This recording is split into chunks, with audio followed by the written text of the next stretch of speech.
Sziasztok! Nagyon sok szeretettel köszöntünk Régcsikát Sziasztok! Szilvivel egy ilyen videót, és hát tanalkodtunk egy kicsit a témán, mert szerintem nagyon-nagyon sok témánk van. Tudjátok, ez a popcorngép effektus, amikor így szöknek a gondolatok, és annyi mindent tudnál mondani, vagy annyi mindent csinálnál, meg átadnál a világnak. Na, de végül a választás arra került, hogy egy kicsit arról, vagy arra szeretnénk rávilágítani, hogy nem kell neked jósnak lenned ahhoz, hogy tudd, hogy milyen jövő vár rád. És mire értem ezt szeretnénk egy kicsit kifejteni. Um, és ide behozni egy mondatot, hogy a jövő sokkal reálisabb, mint a jelen, mert a jelen az eltűnik, a jövő az még benned van. Hogyha foglalkozol az önismerettel, akkor te is tudod azt, hogy te vagy a manifestáció, azt akartam mondani, hogy saját magad manifestációja, igen, nyilván a magod manifestációja. Viszont még mielőtt a test, a forma megnyilvánul, azelőtt energia formájában van egy világ, van egy valóság, és arra szeretnénk rámutatni egy kicsit ebben a videóban, hogy az a valóság, ami most benned van, ami energetikailag kitölt téged, van körülötted, az meg fog mutatkozni a fizikai világodban. És miért lényeges ezzel összhangban lenni? Azért, mert hogyha összhangban vagy a gondolataiddal, ha összhangban vagy az érzéseiddel, a belső világoddal, a szokásaiddal, az, ami energetikailag benned van, akkor tudhatod, hogy előbb-utóbb meg fog nyilvánulni a fizikaiban. Azok a gondolatok, amin kattogsz folyamatosan, az, aminek folyamatos fókuszt adsz, energiát adsz, tehát a fókuszoddal energiát adsz, az meg fog mutatkozni a külvilágodban. És a legtöbb ember, ugye napi 70-80 ezer gondolatunk van, és a legtöbb ember ugyanazokon kattog, és általában a tegnapi gondolataink, nem a mai gondolataink, a tegnapi gondolatainknak a következménye, és hogyha nem veszed észre, hogy milyen gondolataid vannak, és milyen érzéseket generálsz ezekből a gondolatokból, akkor nem vagy összhangban a teremtéssel, mert ez kvázi egy ilyen automatikus működés, hogy oké, gondolkodok, ember vagyok, érzek valahogy, és aztán lesz, ami lesz. De hogy pont ez a lényeg az egésznek, hogy rálás arra, hogy vajon miért érzem most úgy magam, ahogy érzem, nyilván azért, mert volt egy olyan gondolatod, ami kiváltotta ezt az érzést benned, és ahogy érzem most magam, az érzéseim következtében olyan döntéseket fogok hozni, és amilyen döntéseket hozok, olyan lesz az eredmény. Na, erre egy kicsit rá akarunk vetíteni. Nem tudom, Szilvi, jut-e ide valami eszedbe, amivel Igen, sok minden eszembe kiegészíteni, jutott. mert Ugye lehet, az hogy egy egyik kicsit az... így túl körbe toltam ezt, vagy Nem, körülírtam. nem, nem, tök jó. Tök jó, több téma is van, ami így ebből felmerült. Ugye az egyik az például, hogy vannak ezek a nagyon jó kis agykontroll technikák, ami ugye kontrollálja magát a gondolkodásmódot. Viszont ugye a gondolkodásmódnak van egy ilyen teljesen belülről hozott gyökere, ami a tudatalattiban rejlik. Tehát, hogyha a tudatalattiban lévő rendszereinkkel nem foglalkozunk, akkor nyilván a gondolatainkat csak a felszínen tudjuk módosítani, és ilyenkor szoktak jönni azok az állapotok, amikor mondjuk valami manifestálódik, és nem úgy, mint ahogy én azt elgondoltam, vagy még úgy sem. És Mhm. ugye ilyenkor elkezdjük az egész manifestációt lehurrogni, meg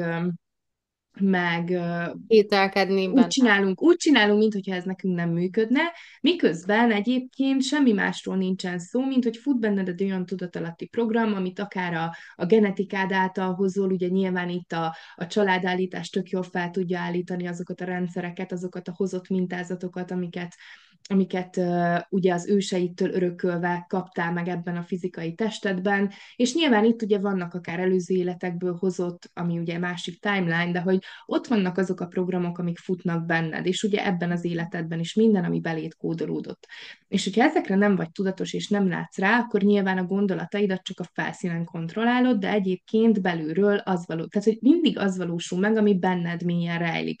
És tökre tetszik ez a cím, hogy nem kell jósnak lenned ahhoz, hogy lásd a jövőt. Ugye nagyon jó, amikor jönnek az emberek, és akkor mondjuk a tarótól várják, hogy megjósolja a jövőt, vagy mondjuk mennek egy látóhoz, ugye mennyire jó, hogy rá tudunk kapcsolódni az emberek energetikai testére, és gyakorlatilag ki, hogy te mondjuk az energetikai kezelések alatt a múltból állsz föl, de hogyha csak rákapcsolódsz valakire közel, akkor látod azt, hogy mi vár rá. Én, hogyha előveszem a kártyákat, nyilván ott is megmutatkozik egy jövőkép.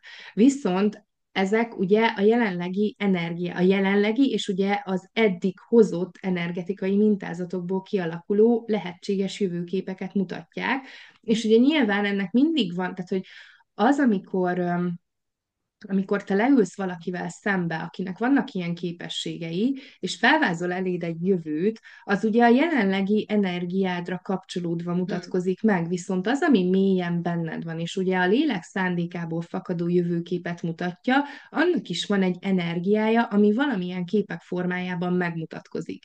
És ugye, ami nagyon nagy becsapás szokott lenni, vagy inkább becsapás az agy számára, hogy ugye azokból a képekből rakjuk össze azt a bizonyos jövőképet, amit már valahol, valamikor láttunk, vagy tapasztaltunk, és amikor ez a fizikaiban megmutatkozik, ott is érhet csalódás, hogy de hát én ezt az egészet nem ilyennek képzeltem el. Hát persze, hogy nem ilyennek képzelted el, mert az a valóság, az akkor még nem létezett. És ugye itt most ilyen apróságok, most nem tudom én mondjuk tényleg ilyen bagatel példát mondok, mondjuk elképzelem, hogy egy gyönyörű szép lakásban fogok lakni, ami hófehér, mondjuk ezt tudom, hogy nálad egy jövőkép dalma, viszont mondjuk nem lesz minden hófehér, hanem lesz benne barna is, és De akkor ne, azt mondod, hogy hát egyébként én nem nem is hófehér, ilyennek hanem, láttam.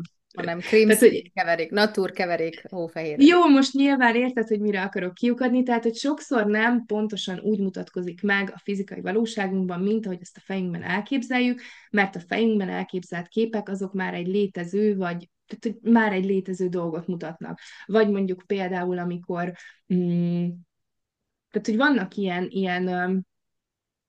mm, nem is tudom, mondjuk választási lehetőségek, hogy és közben megjött a macska, szóval, hogy mondjuk nem tudom én, szakítani fogsz a jelenlegi pároddal, és lesz valaki más.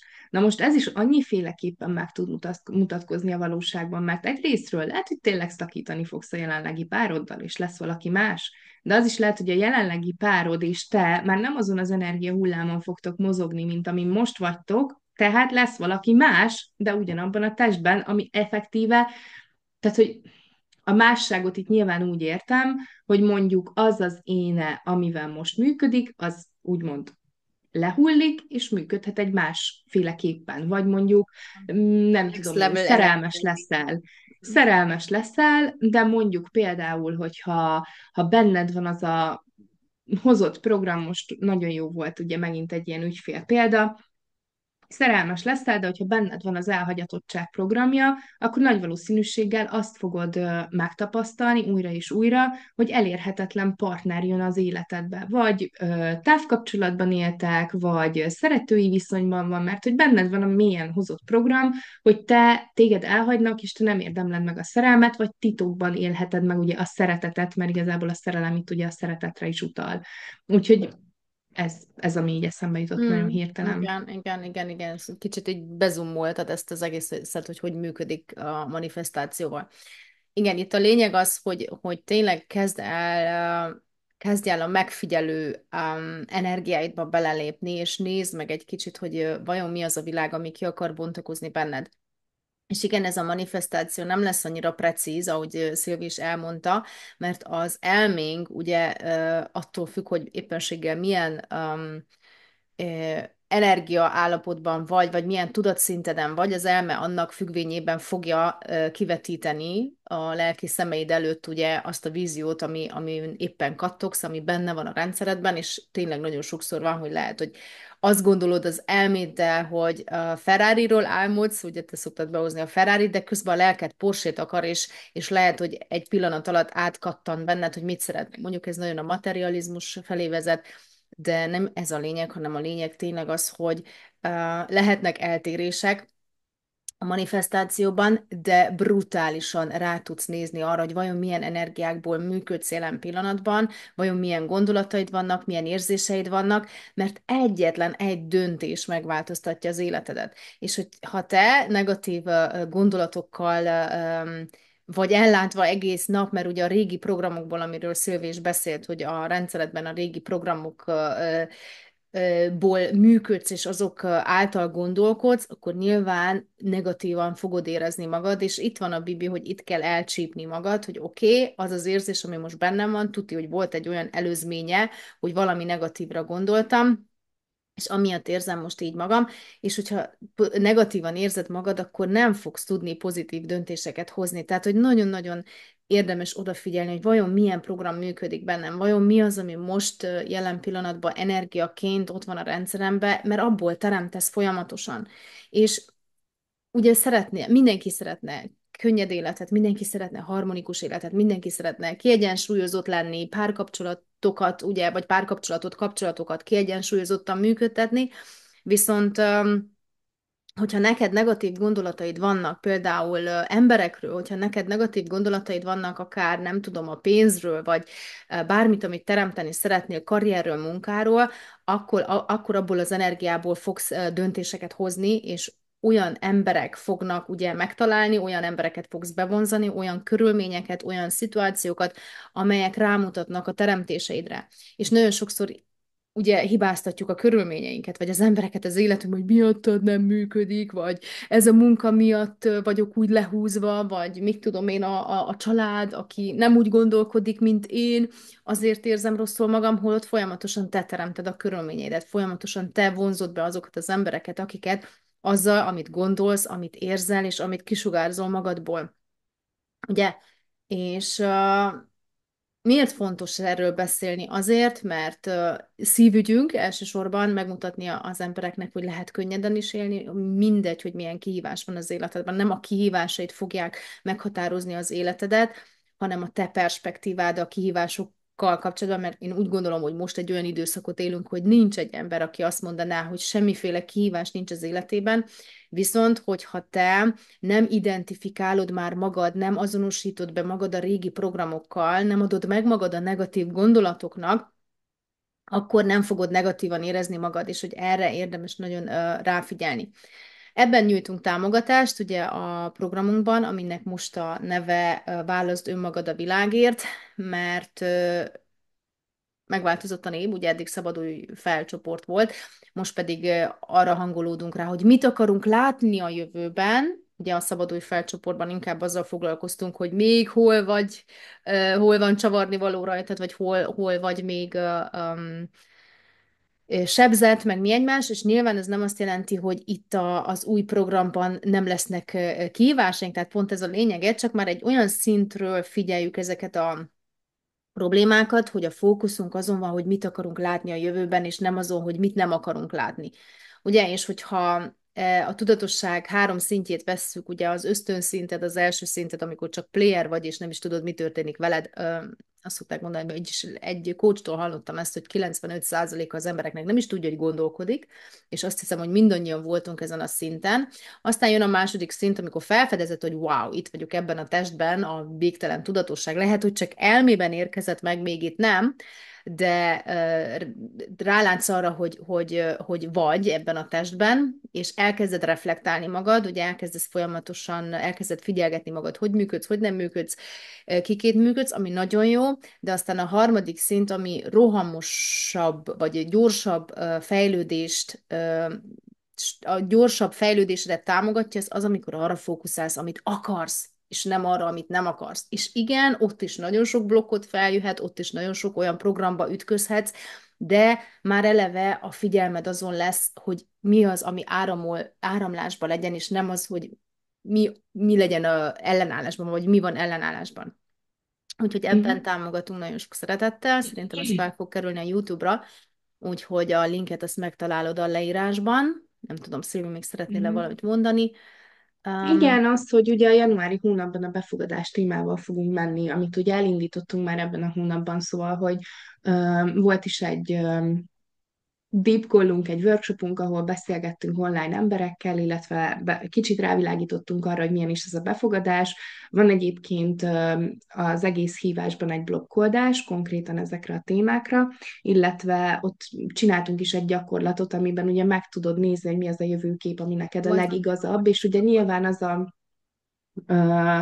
tehát, hogy itt jön be az egész videónknak a témája, hogy gyakorlatilag amikor te élesen érzékelsz magad előtt egy jövőképet, ugye nyilván az agyunk az több mindent legenerál, tehát lehet, hogy te 5-6 jövőképet látsz, és lehet, hogy a félelmeid uraltával, vagy mondjuk a kétségeid, vagy ugye ezek a hozott programok által, te majd elkezdesz generálni egy olyan jövőképet, ami egyébként nem úgy a szívedből ered. Tehát, hogy azért mindig van egy olyan jövőkép, ami sokkal élesebb, mint az összes többi, és sokkal könnyedebb, mint az összes többi. És a könnyedség az megint csak nem azt jelenti, hogy nincsenek nehézségek az életedben, hanem az, hogy sokkal könnyedebben átlépsz ezeken a nehézségeken.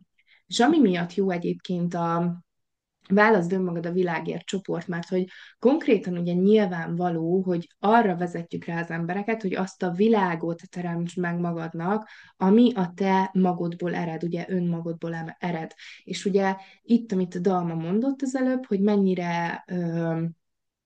mennyire ugye eddig a foltozgatásokkal foglalkoztunk, vagy inkább a felszínre hoztuk ezeket a bent lévő tudatalatti cuccokat ugye 11 hónap alatt, és ennek a 11 hónapnak az anyaga mind elérhető egyébként a havi tagsággal, tehát hogyha te most belépsz a Válaszd önmagad a világért csoportba, akkor ott van neked nem tudom, legalább 60-70 videó, meditációk, napindítók, PDF munkafüzetek, szóval rengeteg segítség, ami segít neked felszínre hozni a trutyit, ha még nem látsz rá, viszont ezzel párhuzamosan egy időben már elkezdheted építeni azt a világot, ugye, amit te élni szeretnél. Úgyhogy én ezt szerettem volna még így ide hozzátenni. Ebben a hónapban egyébként az elengedéssel foglalkozunk, és ugye nyilván a manifestációnak is mi a lépése, kérés, elengedés, befogadás, és ezzel fogod tudni gyakorlatilag áramoltatni a manifestációdat, áramoltatni az életedet, és teremteni Igen. azt a világot, amit szeretnél.